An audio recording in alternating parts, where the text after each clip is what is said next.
Good morning. I'm Lorne Steedley, Vice President for Diversity Inclusion at the Chattanooga Area Chamber of Commerce. Today, I want to welcome you to another edition of the DEI Forum. This is a quarterly event that the Chamber puts on with the express purpose of informing our members and non-members on various trends and also developments here in the space of diversity and inclusion. Typically, what we seek to do is identify thought leaders who we perceive add a value add to that business case for diversity and inclusion, not only here in Chattanooga, but also the Hamilton region. And also too, before we go any further, I just wanted to say a special acknowledgement for National Disability Awareness Month, which is October, which also leads us to the theme of today's session. We have today the pleasure of bringing in a thought leader, a practitioner in the space of diversity and inclusion. We are bringing in Amy Lomax, who is from Blue Cross Blue Shield. Again, want to give special acknowledgement to Blue Cross Blue Shield for their sponsorship of today's series. But Amy serves as has more than 10 years of experience in diversity and inclusion, and most recently served as Assistant Director for Diversity, Equity, Inclusion, and Liberty Mutual. So it's my pleasure to introduce Amy, and I just want to say welcome and good morning. Good morning, Amy. Good morning, Lorne. It's a pleasure to be with you today. Lorne and I talked about this. His niece's name is April, just like mine. And you told me to say that if you didn't get that name right. But at any rate, conversations like these bring me a lot of energy because I get to share a little bit about what we're doing at Blue Cross, listening to you and others that are also doing some good work. And so I'm excited to be here this morning. It's a little chilly, but I'm excited to be here and talk about ways that really all of us can be more inclusive when it comes to people with disabilities. By way of an intro, before we kind of dive deeply into disability and inclusion at Blue Cross, I thought I might share just a little bit about our overall approach. If you've ever heard Ron Harris, our Vice President of Corporate Workforce Diversity, talk, he often refers to Blue Cross as a mature diversity and inclusion organization. And you'll hear me talk about this a lot. So I wanted to just kind of set the ground early. That really means that our DEI work is integrated, it's embedded and baked into processes, systems, the way we work and the way we do our business. Our leadership team, our board is committed to it. They spend real time on it. We measure it, we track it, and certainly we'll get into a lot of that conversation into some examples maybe. They tie their compensation metrics to it, and probably most importantly, at that level, hold each other accountable to it. Much like all of you, we're really intentional about thinking about how we can advance diversity and inclusion. And even with that, all of us have room to grow and realize ways that we can be doing this work differently. And so I'm excited to be in the conversation for that reason, to talk more about what we can do to broaden the conversation around disability inclusion specifically. So excited to share a little bit more. Well, thank you, April. I said early on that our diversified speaker for this year was Amy Lou. And so I was trying to associate April with I have a niece named April, but subconsciously you just do these things. So that's just want to jump right in. We have some questions just associated with how Blue Cross Blue Shield has become a champion in the space. And Ron and you guys have done some incredible work. And just again, want to inform those who are listening in or viewing this program, there's some of the concrete best efforts and best practices that are taking place right here in Chattanooga. And then, just wanted to start off, just what are a few of the benefits of hiring workers with disabilities? Yeah, I think it's an important frame for us to start the conversation. I use this analogy a lot, but if I ask, raise your hands, who isn't interested in disability inclusion, I don't think any of us would do that. By and large, I think we're here and in these kind of conversations because we realize the impact that disability inclusion can have both on talent and in terms of growing our business, which I'm sure this audience is also interested in talking about. So sitting in the question of why and being able to answer that really helps us and organizations be authentic to who we are, who you are, where we are on the journey, where you are on the journey, as we think about creating something that's sustainable that we can build from. In terms of Blue Cross, there's a few reasons we're being intentional about disability inclusion. For our employees with disabilities, we believe advocacy and really understanding are critical to how they succeed at work. And when they feel supported, they're really able to better equipped to serve our members, especially those who may come from a similar life experience. They can empathize with our members with disabilities. They can champion for them in terms of innovation and thinking about our products and services and how we go about that. They're able to be thought partners with us in terms of connecting those dots. And really going back to our members, helping them to be able to live a more independent, healthy life. So that's really our why. It's for our people that help us do this great work at Blue Cross every day, but also for our members. That's awesome. That's awesome, April. This is, and we talk about this in terms of this impact. We talk from I've heard Ron speak of this. You're looking at this exclusively from the business case and looking at and understanding inclusivity expands and grows the economy. And so one of the things, I'm a little bit of a stat junkie. So I found that, if you look at GDP, you can look at if 1% of workers with disabilities were actively in participants in the market, you're looking at $25 billion in terms of our GDP. So it's significant to all of us in the same ways that other aspects of inclusive economy play out in our economy. And I raised that because I just, again, want to point out the importance and significance of this work and how it has a bottom line benefit to organizations. And having said that, we're in this space now that, we've had 2 post years of the pandemic. And so it's created different pathways to how we get our work done. And I'm just curious and get your take on how has remote work impacted recruitment and retention for workers with disabilities? Yeah, that's a loaded question. I think I would start by saying that when I think about workers with disabilities, transportation or lack of transportation can be a barrier in a lot of cases for workers with disabilities. And so one of the many benefits that comes to my mind immediately of remote work is greater flexibility, both in terms of location as well as scheduling, being able to accommodate those with disabilities. And, that looks a lot of different ways. Certainly, if you have a mobility challenge, being able to work from home removes that barrier, but also those with sensory impairments, those who are neurodiverse, providing that flexibility for people to have agency over their work environment, their workspace, what that looks like and smells like and feels like, I think is important and certainly an added benefit when I think about remote work. You also asked the question of how is it impacting recruitment and retainment?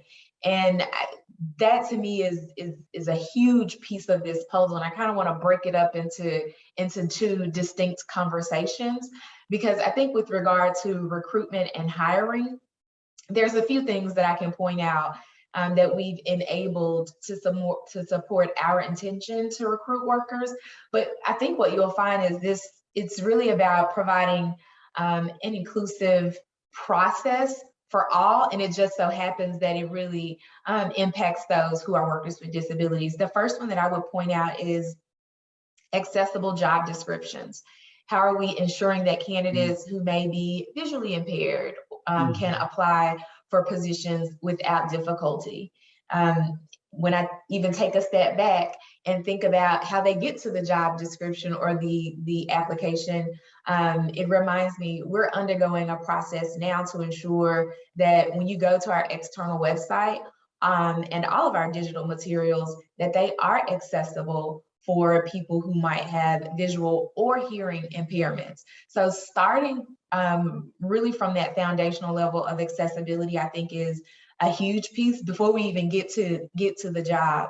The second piece that I talked about around accessibility to our website it's a big effort right now. It's being spearheaded by an employee who self-IDs as being blind and works on our digital marketing team.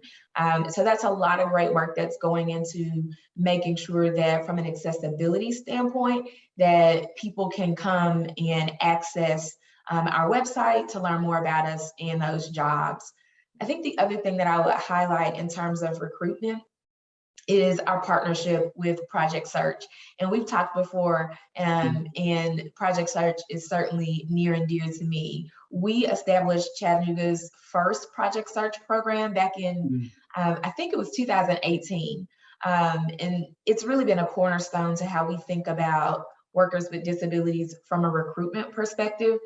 If you've not heard of Project Search, the initiative provides high-functioning young adults with intellectual or learning disabilities the opportunity to really be immersed in the workforce experience. They get to develop skills that help them seek and find competitive employment, either with us or maybe with some of you. And so we've created job rotations so that they can work in students or people in the Project Search program can work in various departments like our customer support or facilities management, environmental services, just to name a few. But, you know, as we think about this program, it's a year long, and the rotations through our departments get more and more challenging as they kind of go through the program. But it's intentional in that way because it helps them kind of explore, what are my strengths? Where do I need to develop? Are there areas that I latch on to and want to kind of explore a little bit more? Where can I improve? And so it's really been a highlight of our recruitment approach for workers with disabilities. This past June, we celebrated the latest graduation from that class, and we had 10 interns who successfully completed, and some of them got jobs with Blue Cross, and other of them have secured employment offers elsewhere. So really proud of what we're doing in the recruitment space. And again, you know, as I mentioned with the ongoing effort, it is an ongoing effort, and none of us have kind of spiked the ball in that regard, but we're certainly working to make that a more inclusive process. The second piece of your question was around retention, and I think it really takes separate efforts, certainly in tandem with those recruitment efforts, but a different set of efforts to make sure that, hey, as we're putting effort and energy and attention around recruiting workers with disabilities, what's the environment like when they're coming and working for us? And that really, to sum that up, it's about creating an inclusive work environment. And I know that's a word that we talk about a lot, that we say a lot. And so I wanted to just kind of talk a little bit about maybe what that looks like from a position of a worker with a disability. Much like I'm sure you all have been, we're relying a lot on technology and live streaming. Take today's event, for example, making sure that our employees' intranet is accessible, and that our video content has things like closed captioning, quality audio and transcriptions that employees can download later if they need to go back and maybe source the content that way. In 2018, in terms of on-site, we worked with a leading third-party professional services firm to complete a full facility audit of our properties. And so in the event that we're working on site, all of our buildings exceed ADA specified compliance parameters. That's important. You know, we talk a lot about remote, and still we want to make sure that as people are coming on site and working, that we are compliant and either meet or exceed those. There's a couple more that I think are super important because they're really tangible, like those other initiatives or efforts seem like really, you know, certainly they take a lot of effort. But I think there's also some things that all of us can do in terms of how we communicate every day that can add to how workers with disabilities feel that sense of inclusion. Things like using people first or person first language. I'm sure all of us have heard of that language. greeting individuals with disabilities like we would anyone else. And these almost seem like, oh, well, of course we would do that. And many times what you find is that's not the case. So just being sensitive to interactions and also willing to ask the questions, because I think that's part of how we learn and grow, and make sure that we have good information in terms of what people need is by being willing to ask those questions. Lastly, I would say in terms of our environment, specifically, we have our Valued Abilities Employee Resource Group, which is just another way of advocating for accessibility in the workplace. It helps us better understand our community of employees with disabilities and those who are interested or passionate about that work. So it's really a balance. I know I probably shared a lot there, but it really is a balance. How do we focus on efforts to recruit while also making sure that we have efforts that when people get there, they feel like they have what they need to thrive. So that's awesome. That's awesome. I can't tell you, wow, all I can say is, whoa, that's a lot. That's a great insight into where organizations can go with this very important work and the impact corporations can have and the benefit at the end of the day that labor that comes with disabilities can add to corporations. And you guys are a primary example. And I just want to say thank you for all the great work you're doing. And just want to alert our viewers, we're all going to have a Q&A at the end of the session. And we have a couple more questions, but I just want to, again, take advantage of this, of April's insight and some of the work that Blue Cross Blue Shield is doing, because I think that those of us who are on this call will benefit from, because it's some tremendous information. So having said that, I'm just going to pivot to the next question I have here. How have you made accommodations available for workers with disabilities on site? You spoke a lot about the remote, but I'm just curious, and you talked about some of the work that you guys are doing internally. Maybe you can expand upon that. Yeah, I'll briefly share that our medical accommodation process does allow employees with disabilities to apply for modifications to their positions so that they're able to successfully do the job that they signed up to do or applied to do and were hired to do.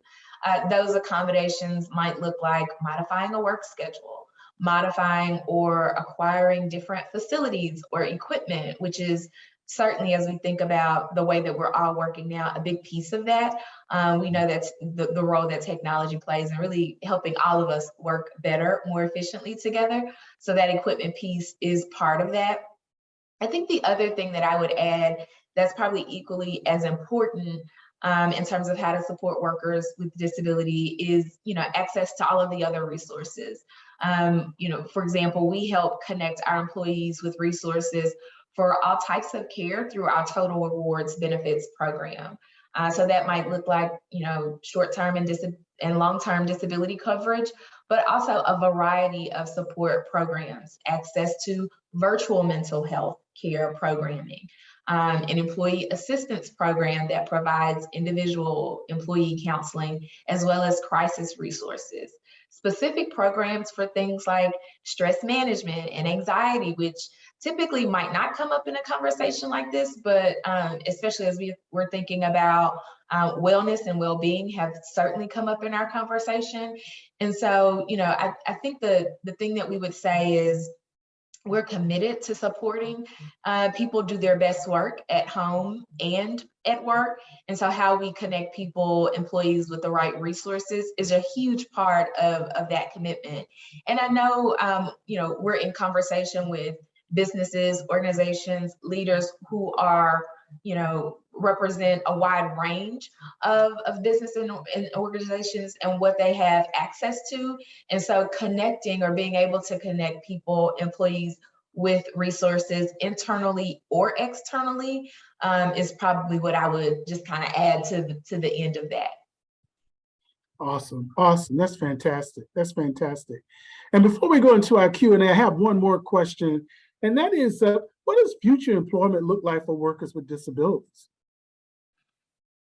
I think all of us have asked ourselves or been in conversation with each other about, the future of work or the future of the workforce. Certainly, the talent landscape looks a little different right now.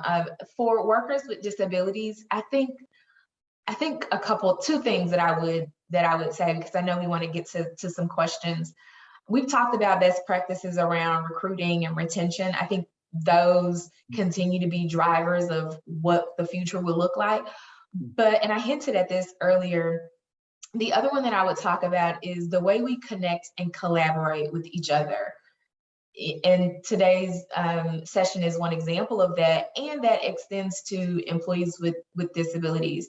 The accessible tools and technology is part of the future of employment for workers with disability.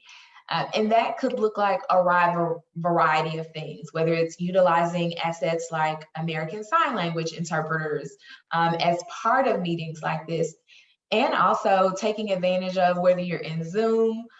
We at Blue Cross, we use Microsoft Teams a lot.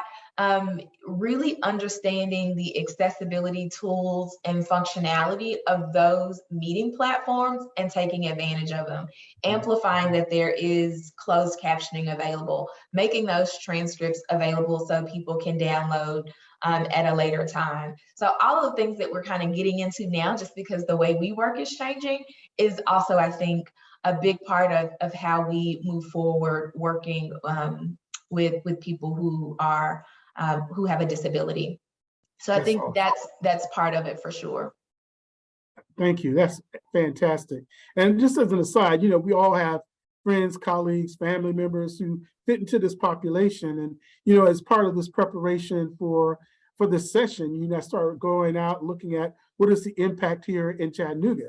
And so you look roughly looking at about 28,000 people between that age of 20 to 64 in that work life sort of span are part of the population. So represent about 26%. So that's like 1 in 4. So it's a significant number of individuals and a talent pool, maybe untapped to this point. So thank you very much for that information. So now I just want to pivot a little bit more into questions that folks may have regarding some of the content which we discussed today. We, you know, April has discussed a lot of great insight and gave us some great examples of some of the work, best practices right here in Chattanooga that we have access to, our members, non-members, as a resource. And as I mentioned earlier on, it's all about sort of sharing information, training and development to enhance the work life here in Chattanooga and Hamilton County.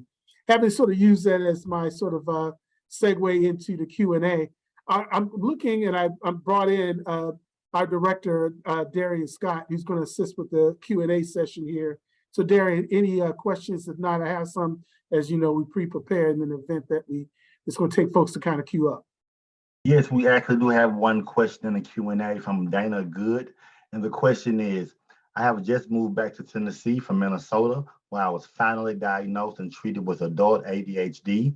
I work in hospitality, but am in a position where I could have a hybrid work environment. I definitely feel that I'm unable to approach my employer here for reasonable accommodation the way I was in Minnesota, without animosity among my team. How should I approach my leadership? Yeah. How should that be approached to their leadership? I can certainly get us started, and certainly Lorne, Darren, if you all want to chime in. You know, sure. I know that every organization, every business is different. I shared our accommodation process. And what I would do is, let me flip the question and first talk to business leaders or organizational leaders, managers who might be listening. This is very common for employees to have a sense of reluctance to come forward in terms of accommodations, not knowing how receptive companies or organizations might be.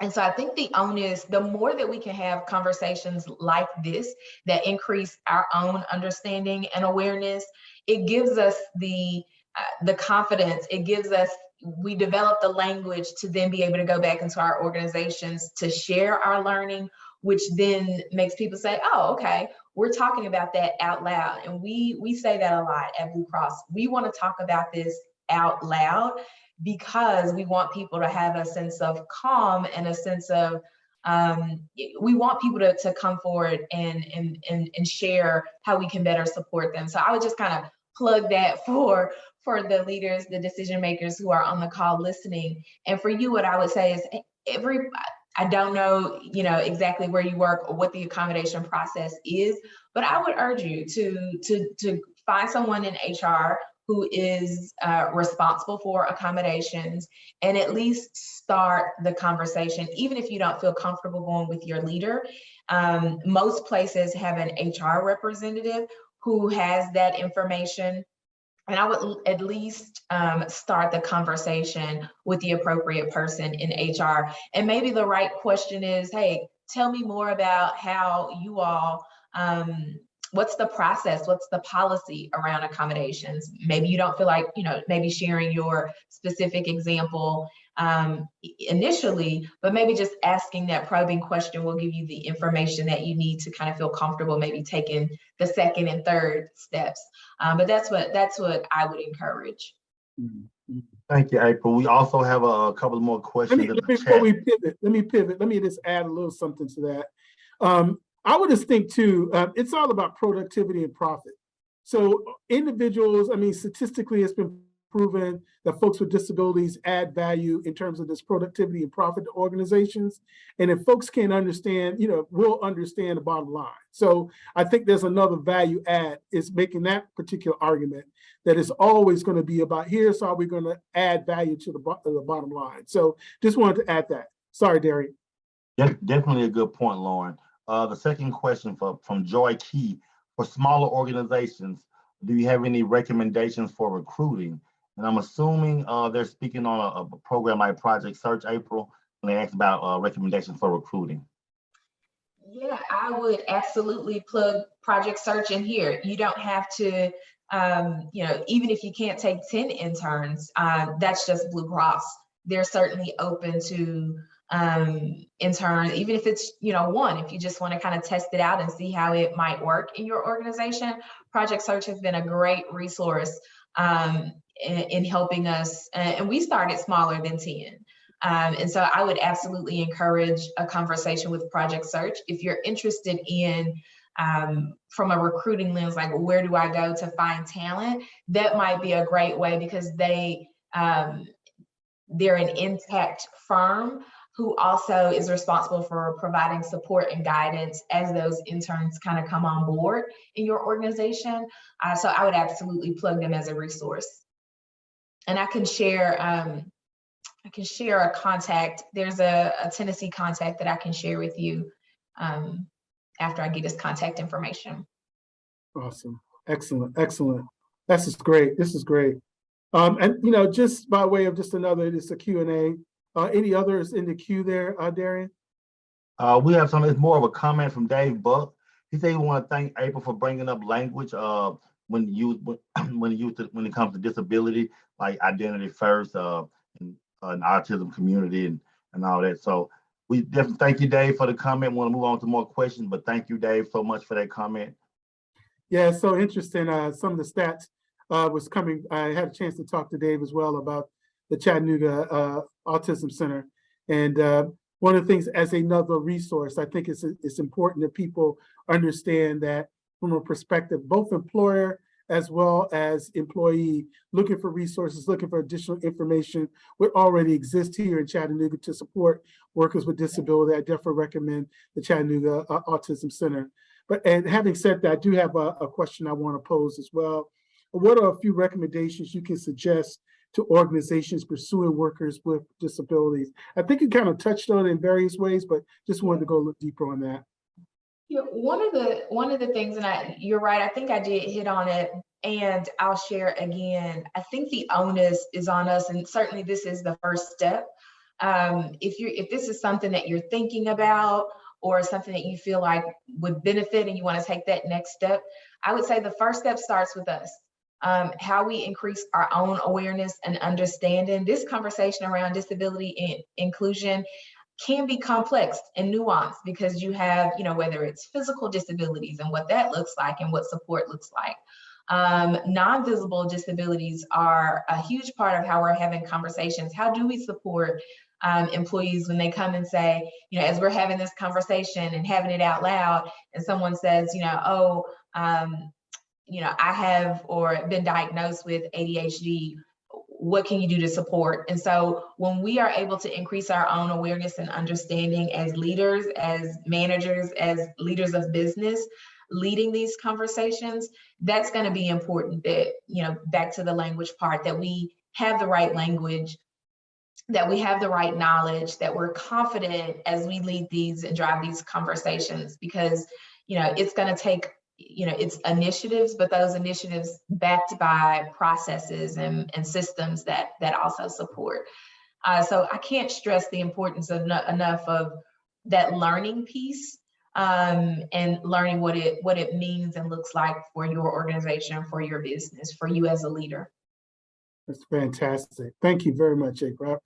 I mean, this information on this session has been like very powerful, I think, and I'm hopeful that it's going to help inform a number of our members as they think a little bit more seriously and move forward some of the best practices that have, and information has been presented on this call. I do have one additional question if Darian doesn't have another in queue there. We actually do have one in queue, Lauren. Okay. And the question is, what consideration has Blue Cross Blue Shield made to ensure safety systems such as fire alarms are understood by the disabled employees? That's a great question. Yeah, so a lot of that is covered in our onboarding. And so as we have employees who are onboarded that might be a worker with a disability, we take that into account in terms of how we onboard and share some of those safety precautions. On site, we had a safety champion kind of framework where certain employees, on each floor, you had a safety champion. So if something did happen, they knew who on the floor was a worker with a disability and needed maybe a little bit more assistance in the event of something that's happening in the building. Certainly, we're rethinking that as a lot of us are working differently now, but we do have systems and things in place where we are able to support in the event that something does happen, those safety precautions. The other thing that I would raise, I mentioned earlier that we went through this, partnered with an external firm to go through an audit of our buildings to make sure that we either met or exceeded what they felt like was standard in terms of safety. If you're thinking about this in terms of your building too, I would say those audits or those surveys, in some case, you don't always have to do an audit. There are some external surveys that you can participate in if you're just interested in like, what's the next best practice? Those surveys serve as a way for you to just kind of go through the questions and say, okay, do I meet that? Do I exceed? Is that an opportunity for us to work?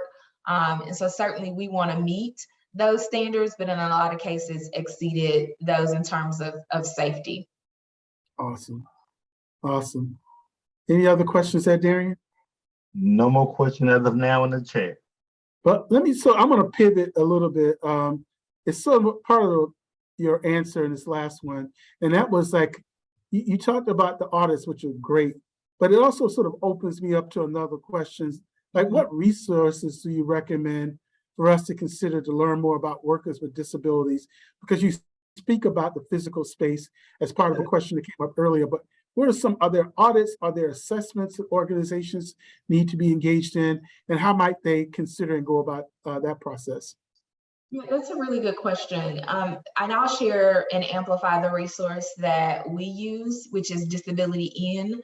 We've been a partner for some time now. They are the leading nonprofit resource for business disability inclusion worldwide. And so as you might imagine, they have a lot of best practices around what disability inclusion could look like and can look like, should look like for businesses. And not to plug it, but they do offer an annual assessment. So a list of about 50 odd questions that you can use to assess disability inclusion, everything from physical assessment to inclusive practices. They have over 400 companies worldwide that participate. So in terms of what are others doing, what are some of those best practices, next practices.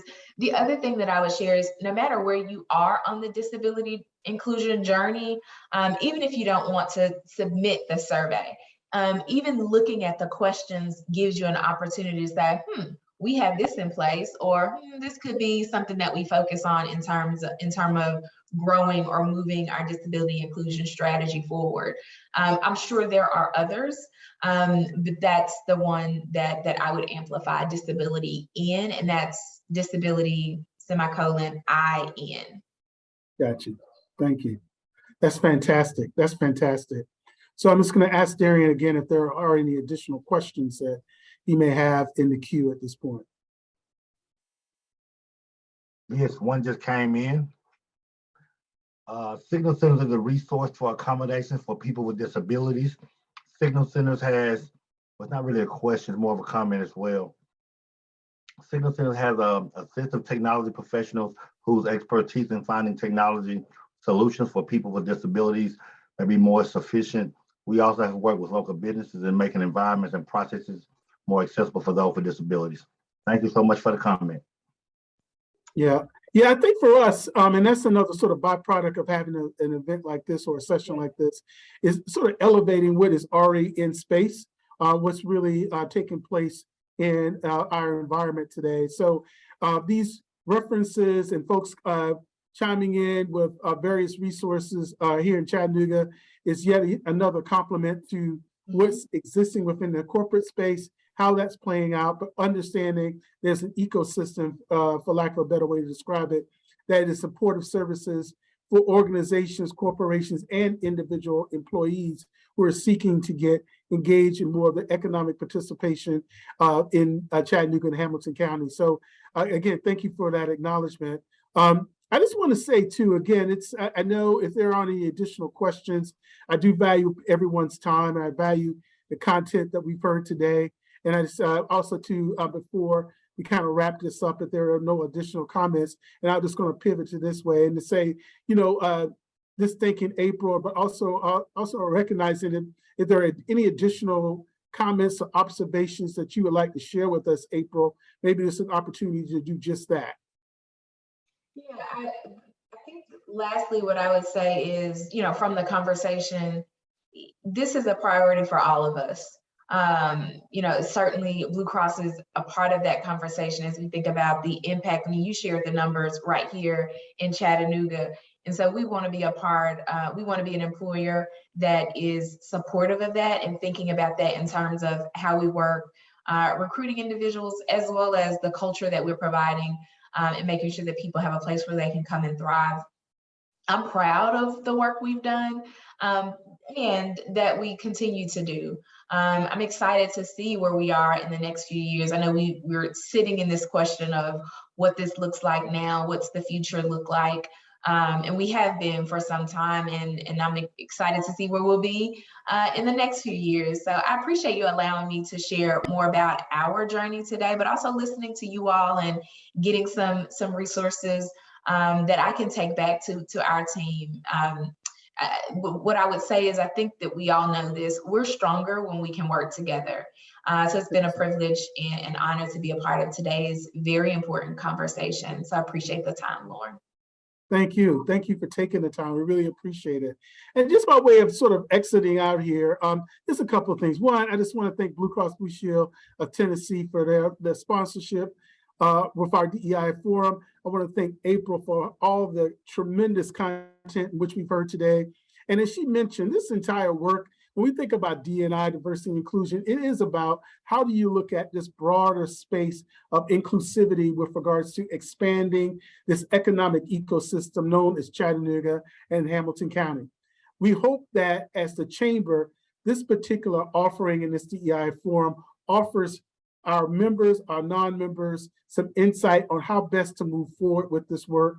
If you have questions, definitely forward those questions to Darian and myself, and as well as April. I would also ask that maybe that Blue Cross Blue Shield, given some of the information that April provided, that we can look at it a little bit more closely and maybe help direct some of the organizations, smaller companies, mid-sized companies who are exploring how best to think about the disability inclusion a little bit more closely can see this as a lesson learned or best practice. As before I sign off too, I just want to thank again Blue Cross Blue Shield for the ongoing support of the series.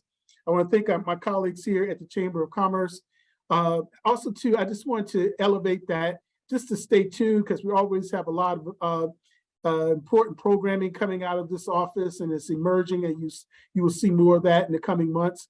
But I also just want to alert you that on October 27th from 8:30 to 10, we're going to have a women's unity breakfast that's going to take place at 618 Restaurant on the 27th. And our guest speaker for that event is also our board chair, and that's Janelle Riley from CHI Memorial. So we're very excited about that. I will tell you, those who are attending, tickets are going really quickly. I know that sounds like a cliche, but it really is true in this particular scenario. So we just, again, want to thank everyone for their participation. I want to thank April again for her most valuable insight on this very important topic. And if you guys have any additional questions with regards to the content of this particular forum, please do not hesitate to contact me at the Chamber, and that can be done at lsteedley@chattanooga-chamber.com. Again, I want to thank you. I want to wish you all a great afternoon or late morning. And with that, I will say, have a good day and thank you very much. Take care.